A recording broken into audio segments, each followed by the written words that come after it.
আপনার বাবা মার চাইতে শ্বশুর শাশুড়ির প্রতি শ্রদ্ধা বেশি করেন, এটা জায়েজ। অনেক অমানুষ আছে বাপ মা চেনে না, শ্বশুর ভাইয়ের খুব বেশি কদর, আবার ভাই বোন চেনে না, শালা শালিকার কদর অনেক। এখন তো উল্টা ওয়াজ করা লাগে। শ্বশুর বাড়ি এটা আত্মীয়তার কত নম্বর শ্রেণীতে পড়ে জানেন? কেমনে? দ্বিতীয় নম্বর। আন্দাজ একটা মারি দিছে এতে।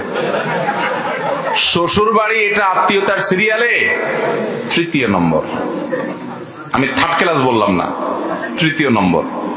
প্রথম শ্রেণীর আত্মীয় হলো বাপের দিককার আত্মীয়, বাপ, চাচা, দাদা, এরা ফুফু, এরা হলো প্রথম শ্রেণীর ভাই বোন, সন্তান সন্ততি, মা বাপ, ওনারা হলেন প্রথম শ্রেণীর আত্মীয়, অর্থাৎ যাদের প্রায়োরিটি সবচেয়ে বেশি। এরপরে হলো দ্বিতীয়, যারা আপনার সম্পদের ভাগ পাবে না কিন্তু আত্মীয়, রক্তের সম্পর্ক আছে। তারা কারা?